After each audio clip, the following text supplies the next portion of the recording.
హాస్పిటల్లో మరి నిజామాబాద్కి సంబంధించినటువంటి ఎక్సైజ్ కానిస్టేబుల్ గారు సౌమ్య గారిని చాలా దారుణంగా స్మగ్లర్స్ గంజాయి స్మగ్లింగ్ చేసే ముఠా నిజామాబాద్ నడి పట్టణంలో దారుణంగా కారుతో గుద్ది యాక్సిడెంట్ చేసి మళ్ళీ కార్ రివర్స్ చేసేటప్పుడు కూడా అమ్మాయి శరీరం మీద నుంచి కార్ రివర్స్ చేసుకొని వెళ్ళిపోవడంతో చాలా క్రిటికల్ కండిషన్లో ఇవాళ అమ్మాయి ఇక్కడ నిమ్స్ హాస్పిటల్లో చేరి ఉన్నటువంటి సందర్భాన్ని మనం గమనిస్తూ ఉన్నాం.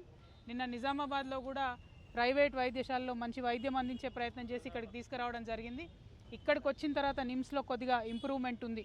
కాకపోతే ఈ ఘటన ఎంత బాధాకరం అంటే ఎక్సైజ్ పోలీసులు అంటే గంజాయి మాఫియాకి డ్రగ్స్ మాఫియాకి ఏమాత్రం కూడా భయం లేదు అని చెప్పడానికి ఇది ఒక పెద్ద నిదర్శనం.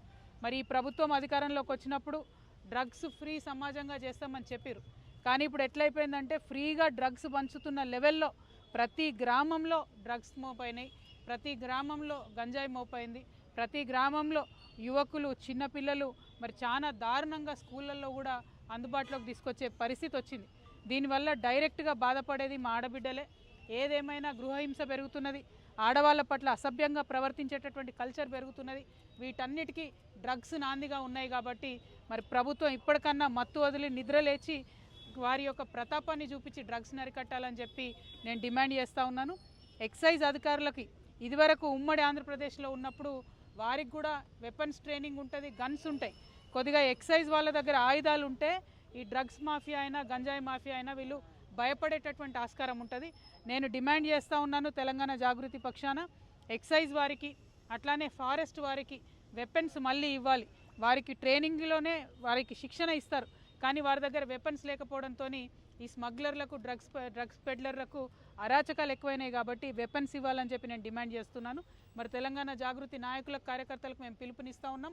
ఎక్కడికక్కడ గ్రామాలలో జిల్లాలలో కూడా డ్రగ్స్ మహమ్మారి పెరిగిపోతూ ఉంది. కాబట్టి మీరు చాలా షార్ప్గా ఉండండి. మరి పోలీస్ వాళ్ళకి ఎక్కడికక్కడ సమాచారం అందించండి. దయచేసి యువతలో మంచి దృక్పథాన్ని పెంపొందించే ప్రయత్నం మనం చేద్దామని ఈ సందర్భంగా తెలియజేస్తూ ఉన్నాను. Thank you. జై తెలంగాణ. కండిషన్ క్రిటికల్గా ఉంది. కుటుంబ సభ్యులనైతే నిజామాబాద్ మేము మళ్ళీ ఒకసారి కూడా వారిని ఆదుకుంటాం, జాగృతి తరఫున అండగా నిలబడతామని చెప్పాం. ప్రభుత్వము డిపార్ట్మెంట్ వైద్యం అందిస్తూ ఉన్నారు. కానీ అసలు ఒక గంజాయి స్మగ్లింగ్ చేసే ముఠాకి మేము ఎక్సైజ్ కానిస్టేబుల్ ఢీ కొట్టొచ్చు అనే ధైర్యం వచ్చింది అంటేనే యాటిట్యూడ్ చాలా మారిపోయినట్టు అర్థం, విచ్చలవిడితనం పెరిగిపోయిందని అర్థం. దాన్ని ఖచ్చితంగా తగ్గించాలి, లేకపోతే సమాజంలో అందరికీ కూడా నష్టం జరిగే పరిస్థితి వస్తుందని నేను భావిస్తూ ఉన్నాను.